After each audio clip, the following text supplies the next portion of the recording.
Welcome, everyone, to Partner Up with Amy Carroll. As a communication coach, trainer, speaker, and author, I'm delighted to be your host and excited to bring you insights and ideas to help you solve your communication conundrums. This is the 30th episode of my show, Partner Up with Amy Carroll. If you want to find out more about me or what the show's about, feel free to listen to previous episodes on my website, carrollcoaching.com, or the voiceamerica.com business channel. And be sure to download the app. And again, you could always just check it out on the favorite way you like to listen to your podcasts. Now, if you missed last week's show from March 19th, I chatted with my amazing social media woman, T, and we discussed communication questions and scenarios from real-life client challenges. Be sure to check that out. Now, today, my guest is Matthias Anderegg. Welcome, Matthias. Hello, Amy. The 30th show. Do we get a cake or a celebration for that? Oh, that's a great idea. I'll look right into that and send one over. Virtually.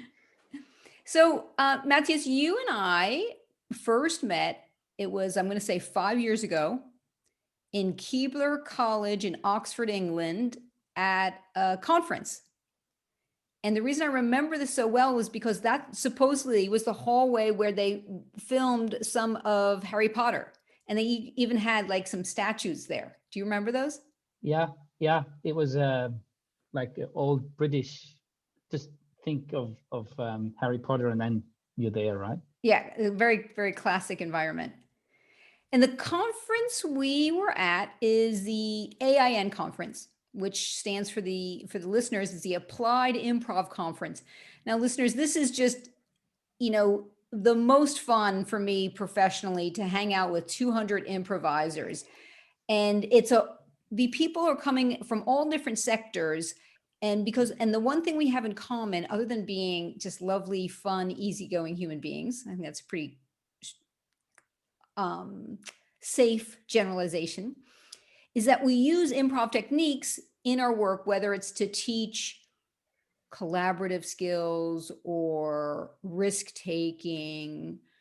And so Matthias and I use it a lot for helping people develop their leadership and becoming more collaborative, kinder human beings. So Matthias, what are some other examples of the work that people use with improv? Yeah. So what I find, you listeners, you might think, oh, this applied improv conference, it's like this niche conference, right? So they must be all doing the same thing. But once you dive in, you realize, oh no, that's actually kind of a diverse group of people.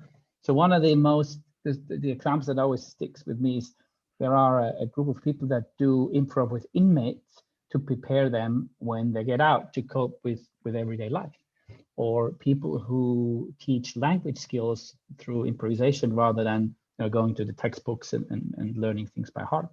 And then there's the folks like us, Amy, that apply improvisation skills in a professional setting to help people communicate better, listen better, and create trust and foster good working relationships. Yeah. So Matthias, I want to take a minute to give the listeners some background on you so they know who they're listening to. Matthias is a trainer and a managing partner of his own training company and an expert of experiential learning. His field of expertise is in leadership presence, as I mentioned a moment ago, and personal storytelling in organizations. Also, win-win negotiations. In short, his focus is around wholehearted interactions between human beings. And Matthias holds a Master's of Science in Computer Science and a Certificate of Advanced Studies in Mediation and Conflict Resolution. I'd be very curious, Matthias, if you maybe talk later about how you use improv in that area of conflict resolution and mediation. He spent over a decade on stage as an improvisational actor, and he co-founded one of the most successful improvisation company in Switzerland. What's the name of that company? It's called An und für sich, which is a very German name. I couldn't repeat it if I tried. What would be the translation in English? Well, it's probably per se. Well, it's a play words. It's probably per se, and then if you mess it up, it's got Pfirsich in it, which is peach. It's hard to explain. And we tried a few times. I said, hey, if becoming more and more internationally, we should really change the name. But once you have a name for 10, 15 years, it's kind of hard to change that one. Right. And at least among German speakers, it's probably an appreciated name, I'm guessing. Yeah. Now, at the core, go ahead. Yeah. It's kind of unique in the German-speaking world. Mm-hmm. So, yeah. When you say it's unique, what's unique? What are you referring to? Our name. So right. if you Google us, it's okay. You bound to find us. I mean, yeah. Got it. And one of your core passions is being an improviser, and that the ability to thrive in moments of great uncertainty. Once Matthias released himself from all expectations, he experiences a deep sense of fulfillment by looking at the world with beginner's eyes. And I think, as I was saying that, Matthias, the question I have for you is the question is either, how do you manage to release yourself from all expectations, and or how can other people do the same? Do you have sort of a thought on that? Well, it's hard. Right. So it's easy if I step on an improvisation stage, there's an audience and I know we're going to perform, I'm in that space. Where it is harder is if I drive my kids to kindergarten and they find some game they want to play instead of going to kindergarten. And one of the things I do normally as a parent, I apply pressure and it doesn't work. And then there's this shift of mindset, this click in saying, hey, this is a game.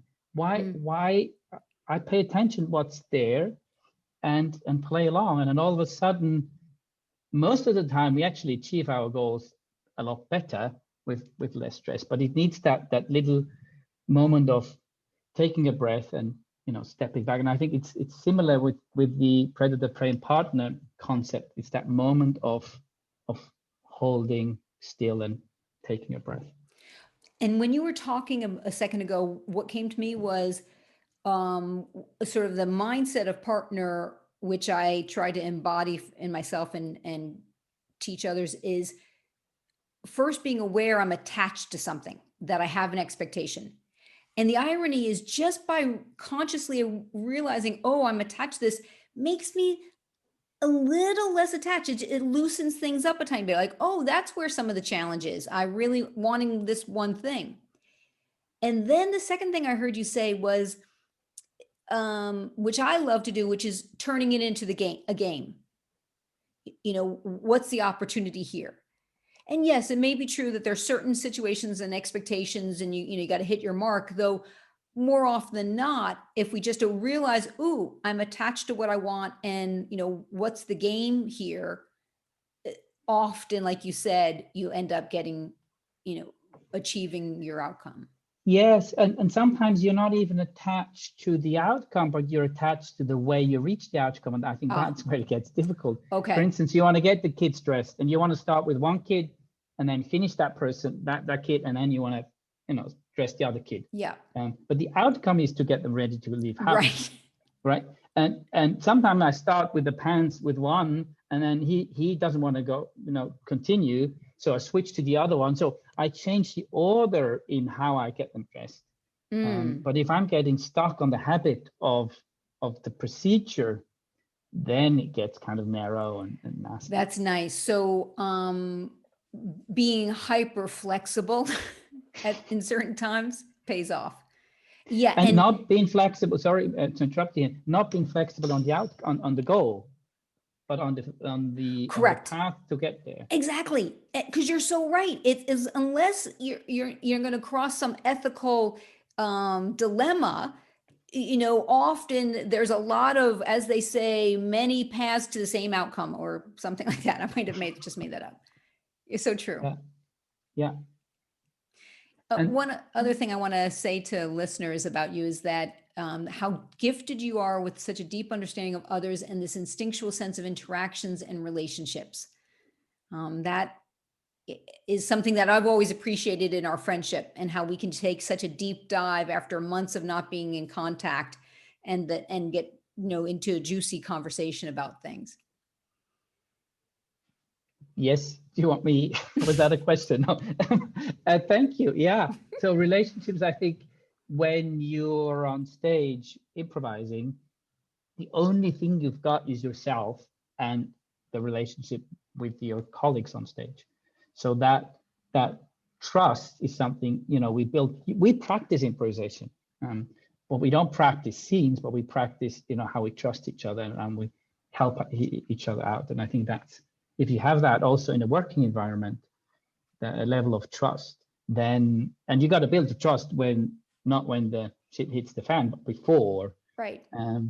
Then when things get messy, you're ready.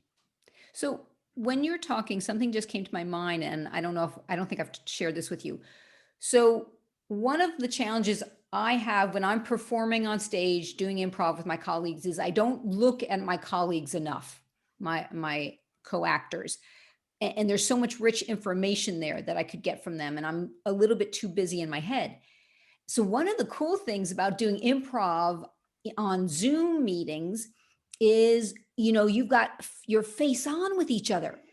Mm-hmm. And that's quite different than the face-to-face in-person improv. And I guess, so I'm saying this out loud, I'm realizing I really want to take that back when I start doing, not when I fart, that's that's going to happen anytime. That was a little slip of the tongue. When I start doing face-to-face improv again, is to, make an effort to make eye contact more. And I don't know, what is there a connection there and between that and real life relationships, I wonder? Well, I see the connection with what stress does to you. So if you're stressed, your field of vision narrows, and you're not seeing the help. You're not using all the resources that are available to you at that particular point in time. And I think that's where improv helps. And one of the ideas of improv is use what is there. So have a look around, use your colleagues. And most of the time, there are things around that help you get out of the situation.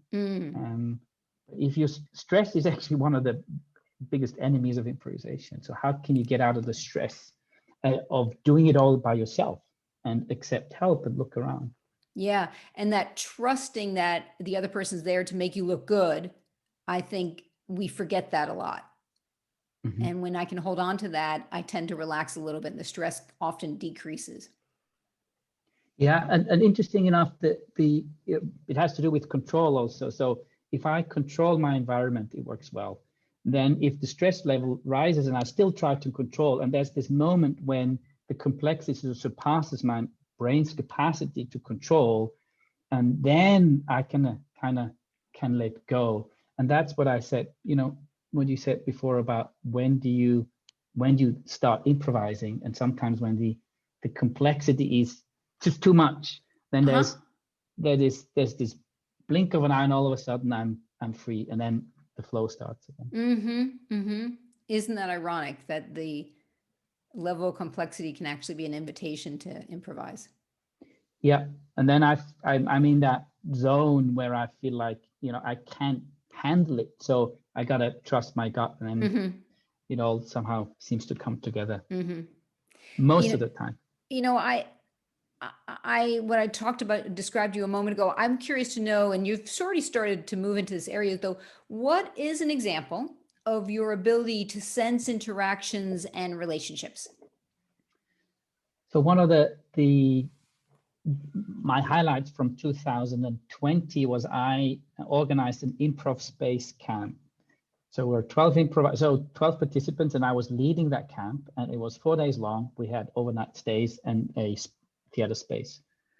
And I thought, I don't want to script the program for the participants to improvise. So I improvised along the way as a facilitator. So I would sense, what the group needed and kind of make things up as we go, and just pull out from my vast toolbox of exercises.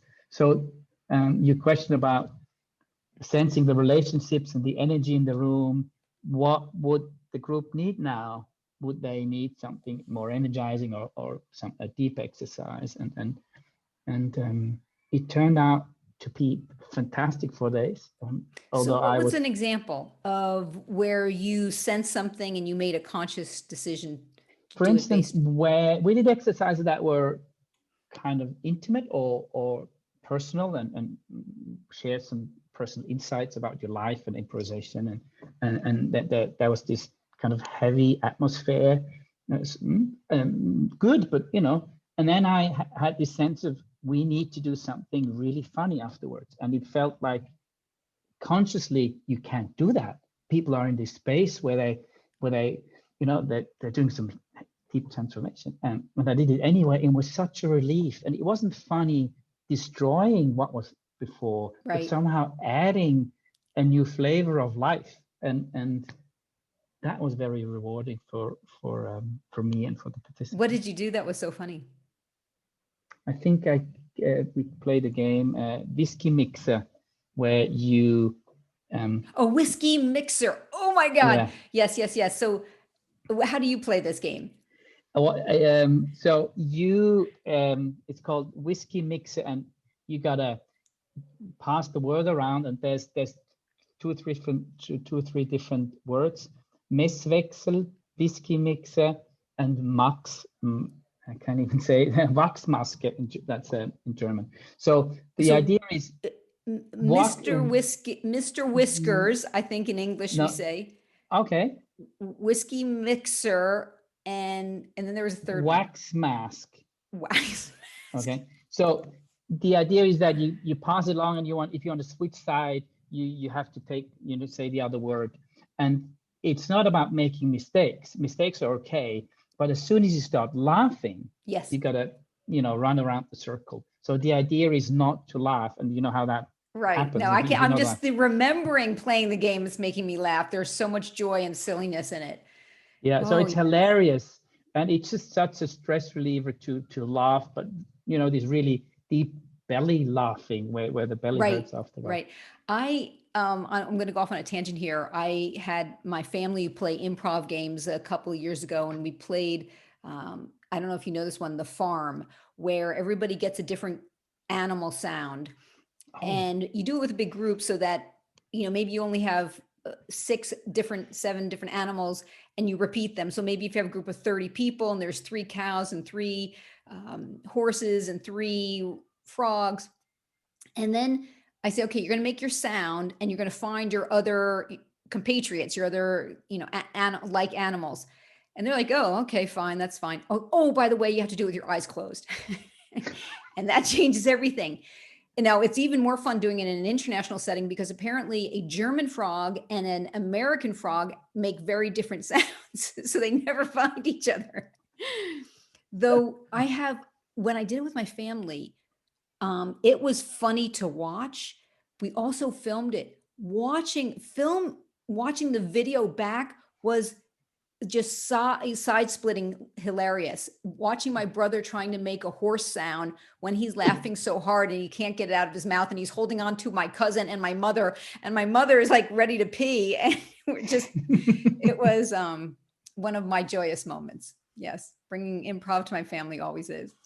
Interesting. And the fun, so the fun we have in improv is not just for the fun's sake. So there's always, I think, if you have it nicely embedded there's a lot of learning. So I think the fun learning is hard in general. Trying new stuff out is so hard, and you don't want to be exposed to making mistakes, because we're all adults.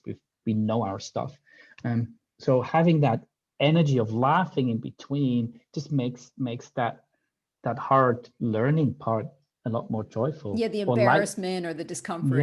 Yeah. So I think improv is not about getting people to laugh, but no, it's a side effect. And those kind of exercises, even though we will debrief them and discuss them and make the business connection. Like one time, I did that same exercise with a group of people in Geneva. I've never made this confession, by the way. I don't know if I ever told you. And I was supposed to have like 40 people in the group, except that there was some bad weather. So maybe like only 20 people showed up. And so when I handed out all the animals, I had a group of bees, except because I only had 20 people, I ended up only handing out 1 bee. And Amy didn't yes, you can see where this is going. Yeah, yeah. And I didn't realize this at the time. And I had a woman come from an NGO to come and watch me run this exercise on her vacation. And she is in the corner going with her eyes closed. So I'm realizing, watching her going, oh my God, there's no more bees. And I'm thinking, I have completely screwed up this exercise. She's going to think I'm an idiot. So we do the debrief, and I'm just kind of breathing, trying to keep myself together. And she said, she raises her hand. She says, what was it like for everyone? She said, well, I was all alone in a corner. And I took a deep breath and I said, and how is that similar to the work environment? And everyone goes, oh, yes. That is a big save in sports, they call it. Yeah. I used to be a goalkeeper in indoor hockey. And you've got these big saves, when the goal is basically made and you kind of leap and kind of prevent the ball from hitting the net. Yeah, that was a big save. Thank you. So, Matthias, we've been talking about improv and some applications to the business world. What else would you add to the definition of improv for listeners? What else would you like them to know about it? Cool. I think improv sets you free, and I want to preach it. I want to free the people, and how often you can choose every moment anew. Yeah. You're not aware of that in your everyday life. I feel like I'm so much bound by the past.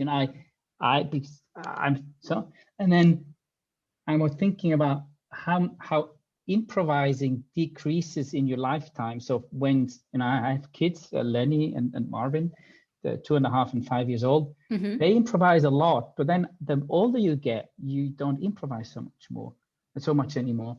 And I'm thinking, and it's obvious if you're on an improv stage, but how about adding some wiggle room? Where is playfulness and improvisation still available to you in your everyday life?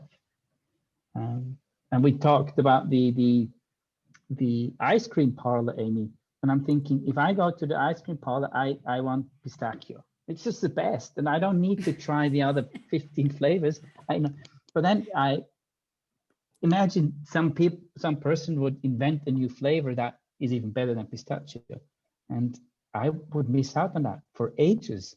It could happen. Yes. So I don't know. Did we talk about, was that before we started recording? Because I think so. Yeah. Then I'm going to make this invitation official.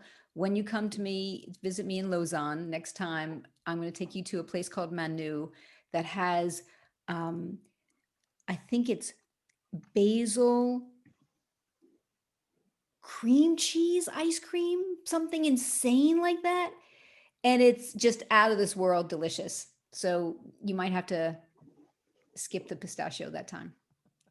Yeah. And the best you can, the one thing you get out of is a new experience anyway. Right. So, and then judging the experience is always a bit harsh, good and bad. And I think if you're in the improvising world, you start to suspend a bit of that good and bad part. Because how many times something like your exercise, it started off, being a failure and bad and the little bee in the corner, and you just suspended the judgment until you completed the full cycle, meaning, finish the exercise and the debrief.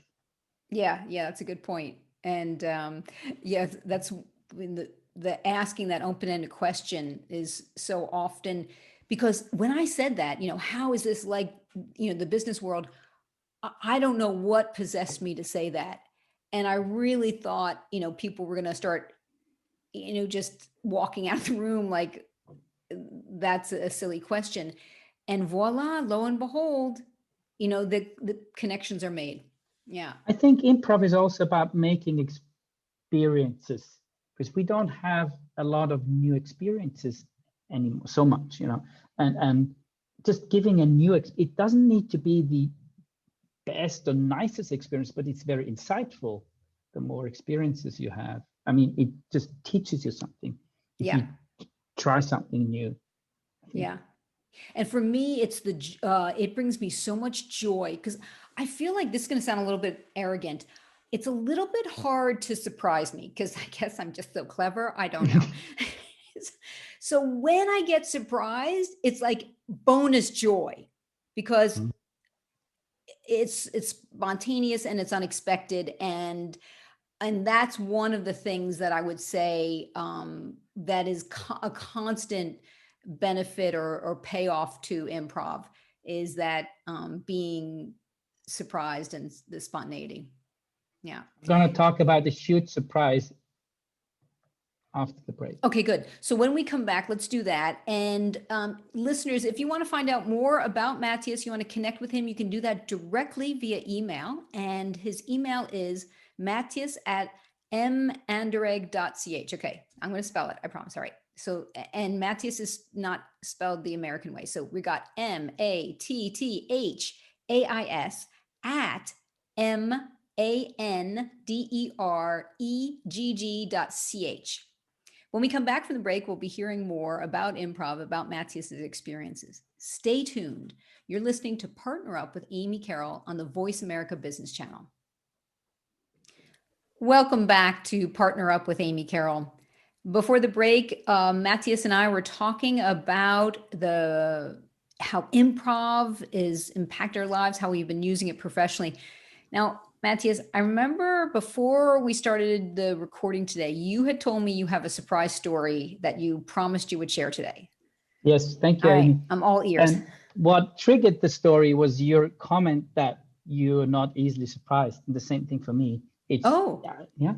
So I'm expecting surprises. So I'm driving in 2017. I'm teaching in close to St. Moritz in the Alps. And a colleague of mine who lives there, offers to drive me home because he says, I got to drive to Zurich. Why don't you? So, okay. So me and Andreas, we were driving to Zurich and having a chat. And then he misses my exit. And I said, you got to, and he says, yeah, okay. And kind of fiddles around with his, navigation system. And he misses the next exit. And I'm thinking, oh my God, this is something is odd. So he drives to the airport. He opens the trunk. In the trunk is my own bag, packed by my wife. Oh, no. He hands me my passport and a plane ticket to Belgrade and says, have a nice evening, and drives off. So I'm checking in, and it's a valid ticket. So I sit down and have a beer. That's the first thing I do. I sit down, have a beer, and I Google where is Belgrade, what country is it, what currency do they have? I have no idea. So then we proceed to the gate, and I'm thinking, this is a fake. Some, my friends will jump out, and so I hand, at the gate, I hand my ticket, and she passes, pass through, and I'm thinking, I'm on the plane. I don't know anybody. So I'm landing in Belgrade. I'm thinking. So part of the thing. So again, when I said complexity and stress, once I was in the plane, I started relaxing, and then it became fun. I thought, okay, they know I'm an improviser. Either they're at the airport or they're giving me the biggest gift they can give me and just leave me alone in Belgrade and, trust me that I figure out. But then they picked me up, and we had a weekend at my bachelor's weekend in Belgrade with 6 of my best friends.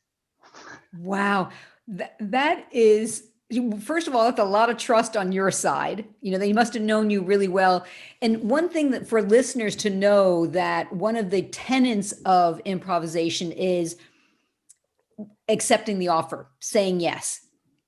And what a literal way for you, you said yes to walking in the airport, getting on the airplane, and also had the attitude of okay, whatever's going to happen, I'm going to enjoy myself kind of thing.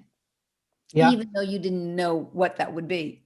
And I think that's the crucial part. That you can enjoy it while it lasts, that I wasn't stressed out and couldn't enjoy the moment. I'm thinking, oh my God, this is just blank. You can't plan this. And how do you, I didn't even have any, currency, Right. And I love that. Where is Belgrade? I'm sorry for all the Serbian people. I had no idea. Yeah, you know now. I know now. Yeah. So that was my my surprise story. Excellent. So, something we talked about at the very beginning of this discussion was how you've got experience in mediation and conflict resolution. And I had asked that question of how do you use the tools of improv when you're teaching people around mediation and conflict resolution. So I'd love to hear more about that. Yeah. So I'm following what is known as the Harvard concept, the getting to yes. So it's a book that has been written about 30, 40 years ago by some Fisher. Harvard professors, Fisher and Urey. Yep. Fisher and Urey. And Patton, Bruce Patton. So that's exactly. It's in German. It's called das Harvard concept, and in English it's getting to yes. And I've so it's a win-win approach. And in the latest German edition, I have even added a chapter with a business case about a conflict resolution I've mediated myself, or I was in. So when you think about negotiation, you always think about fighting, and that's not very helpful. Using the fighting metaphor for it's just we want different things, but also there's a lot of things we have in common. And if you start playing there, I know what I want. The way I'm gonna get it might be different what I had in mind, and that's what we talked before about dressing my kids. If we if we can have a minimum of trust where we can play with each other and toss a few ideas around, then we will have great solutions. And the trick is, how do you get from partners who hate each other or dislike each other, or probably just mistrust each other, into that space for them to brainstorm common solutions. And mistrust is already pretty significant. Mm-hmm. Okay, so how do you use improv to do that? Well, it's about listening. It's about really being in a moment, and not when you're entering a conflict, it's all about you. You care about what you have to say, and you want to have as much airtime to make sure that the other person gets and convince the other person. Yeah. So if you can get out of that me space and kind of, because the other person doesn't care about you, they care about themselves. So if you want to make progress, it's about letting your partner shine and listening to what they have to say. Although it might be ridiculous, but at least give them the respect of listening. And I think then you can start slowly building trust when they feel you at least heard them. Yeah. And when I hear you say that, one of the things I think about is how magical it is when we listen, and we show we've listened by saying, okay, so Matthias, what I hear you saying is that it's really important to build up that trust by listening more. Then that person, it's like it's a sign of respect. And it's hard to maintain a sense of mistrust for someone when you feel like they respect you.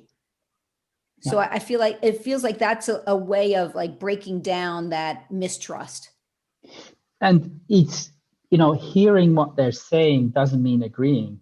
Correct. So at least acknowledge that you've heard their position, and then if it works well, you get into a very playful mode where you try to help each other out. If I find a solution that fulfills your needs, also, it's more likely that you'll agree to the solution. Right. Law of reciprocity. Yeah, most of the time I will propose something that satisfies my needs, but not yours, right? Right. Yeah. So if I can find a way to be less self-serving and more focused on you in a genuine way, there's a possibility, no guarantee, that you're going to be motivated to want to do the same.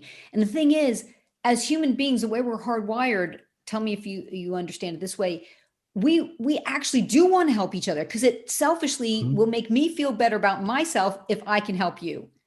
And then because of reciprocity, we want to help each other out. It often goes back and forth. Yeah. And it doesn't mean I'm giving away stuff, or Right. I'm not being nice to you. It's not like I'm I'm giving up my goals so we can reach your goal. So my own goal still stays valid. It might be another way to get to that goal than I had thought before. Yeah. Yeah. And that goes back to the thing around your kids not wanting to go to preschool. You're saying, oh, okay, what's another way we can get to the same solution? Exactly. Mm. Yeah.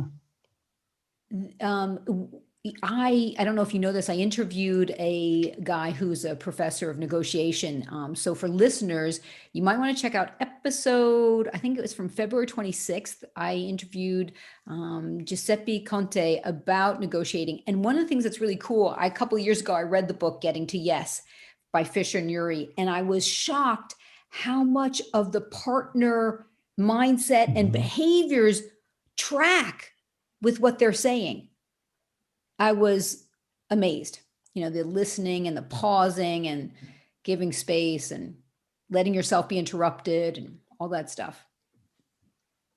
Yeah, and if you don't play along, it's also interesting.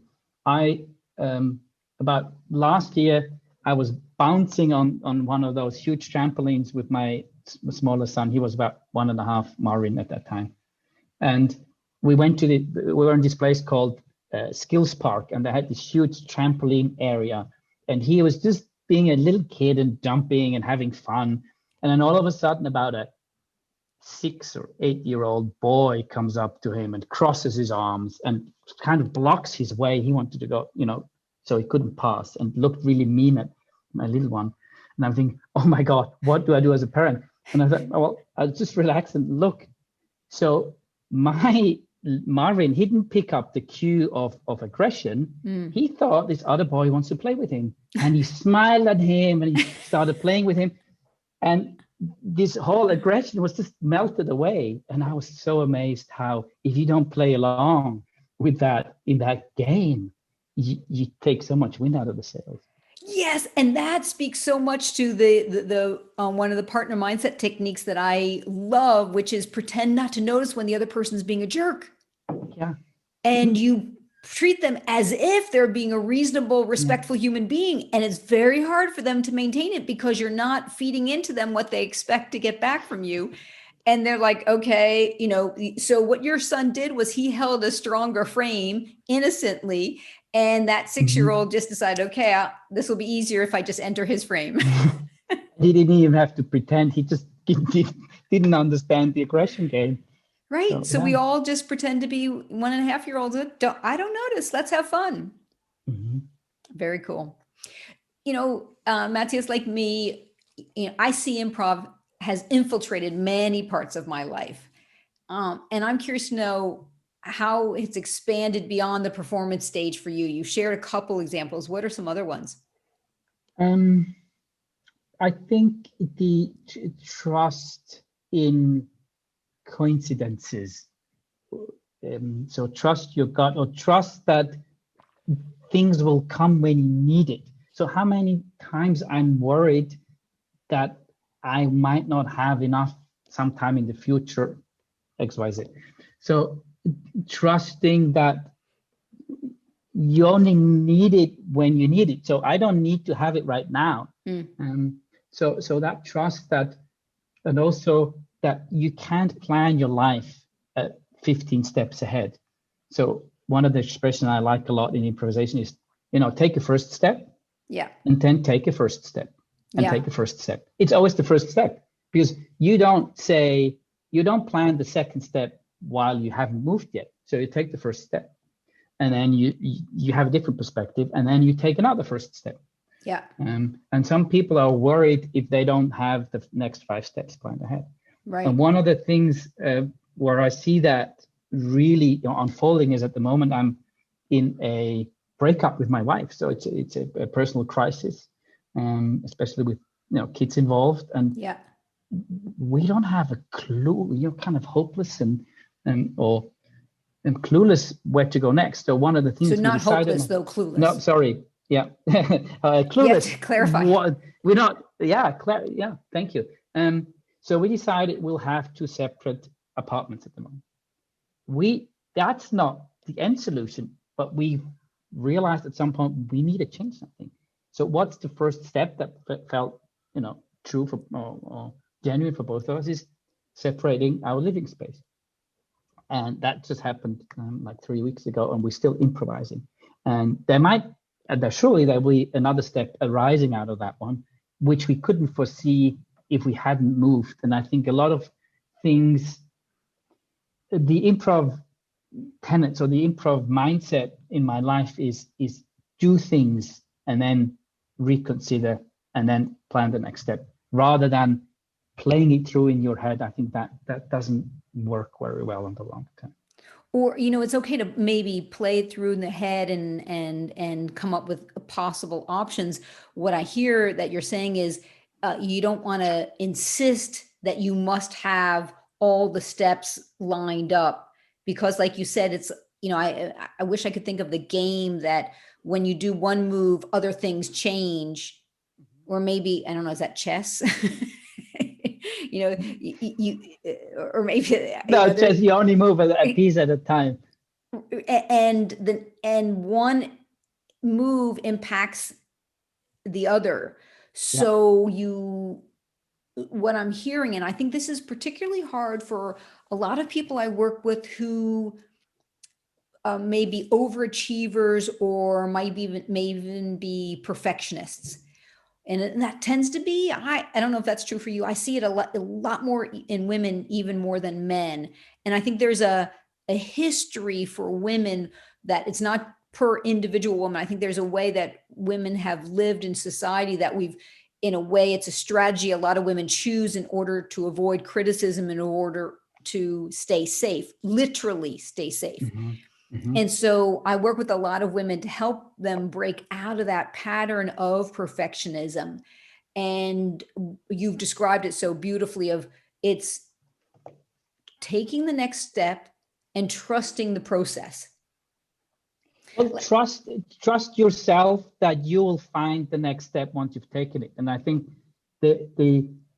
I don't think that, playing through in your head is bad, necessarily bad. It's when it results in a deadlock that you're unable to do anything because you don't know what the fifth and sixth step will be. Yeah. So Matthias, I'm going to put you in the hot seat for a second. May I? Ooh, whatever the hot seat is. Yes. Okay, good.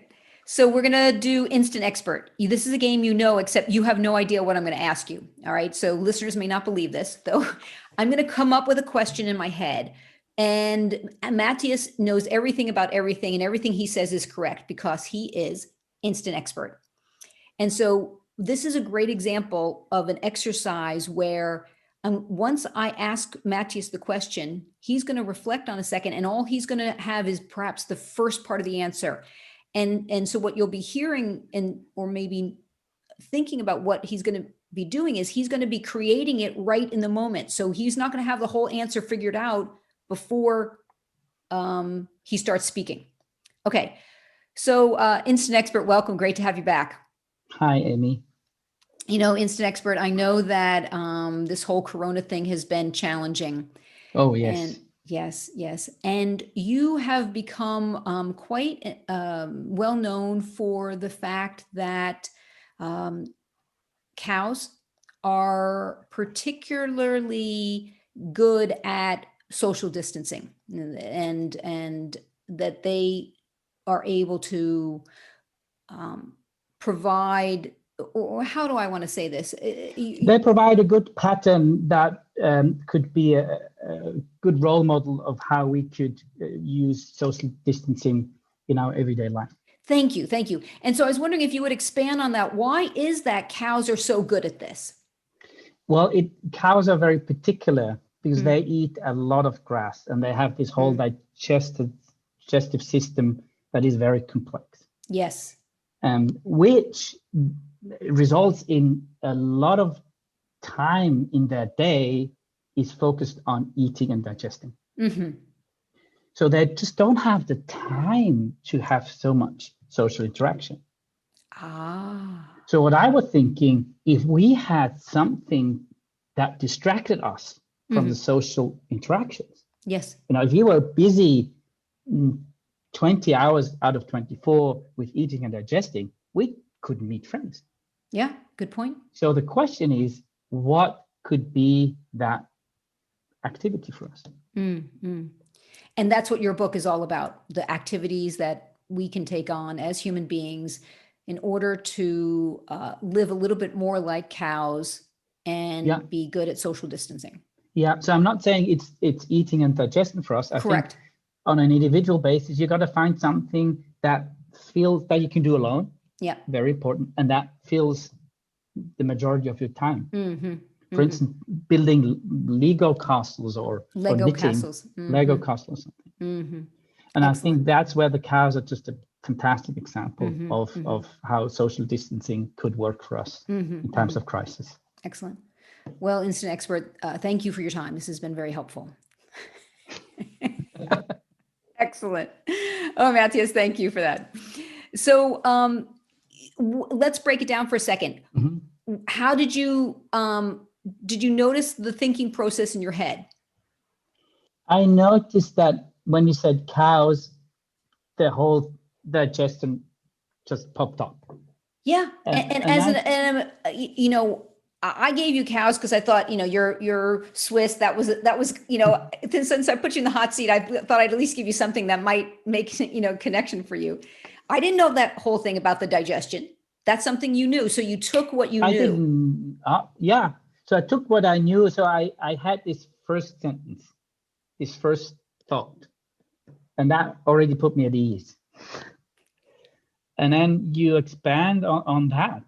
And I think I didn't panic. I knew that it was far out.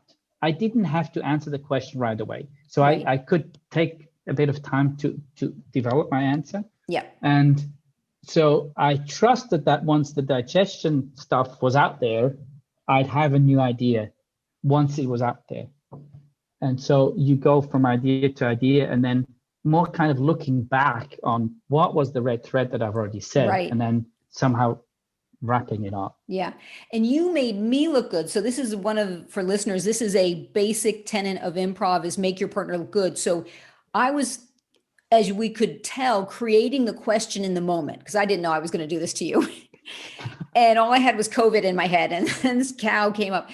And then you even helped me to formulate the question. So you got me out of the hot seat by saying, oh, yes, acting as if. So when we come to the end, we're getting close to the end of our discussion. And I want to talk about a couple more things before we do that. So I'm going to give an offer to listeners when we get there. So Matthias, I'm curious to know, what was one of your worst improv moments that you would be willing to share? Oh my God. It's I'm on stage with Gunther Lösl. Gunther Lösl is a well-known German improviser, and he's a scientist, and he's written a few books about improvisation. Okay. It's 2012. It's in Bochum, and I signed up for this masterclass. Sean Kindley and Dennis Cahill from the Loose Moose Theater are teaching it. So Loose Moose is like the mecca for improvisation. In so they Calgary, Canada. In Canada. So they come to Europe for a summer school, and it's by invitation only. So the best improvisers from Europe get together for a whole week.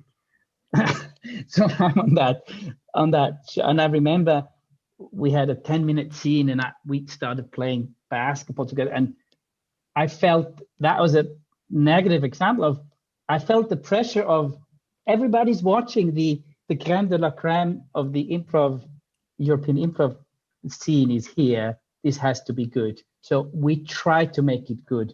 And by trying to make it good, I try to be funny and hilarious. And it just inflated. The whole scene collapsed after a few minutes. And it felt so awful afterwards, you know? And which is great to know that it doesn't always work. You can never own improvisation or know improvisation. You're always a learner. And the irony is, when we try to be funny, that's often when there's a car crash. Yeah. So I think that's really powerful for people. It takes pressure off them to go, oh, so by attempting to not be funny, I may actually find spontaneity and joy and possibly humor. So, Matthias, we are just at the end, and I want to ask you for a call for action or an inspiration that you would like to share with listeners. Thank you. So, yeah, I had a bit of preparation for this, and I would like to share a quote from my all-time favorite author, Haruki Murakami. And I'm actually rereading at the moment his book, Kafka on the Shore, and this quote is from him, and it says, "Whatever it is you're seeking won't come in the form you are expecting." And I really love that. It's just the essence of a bit of improv. Say it again. Whatever you are seeking. Whatever it is you're seeking won't come in the form you're expecting. Got it.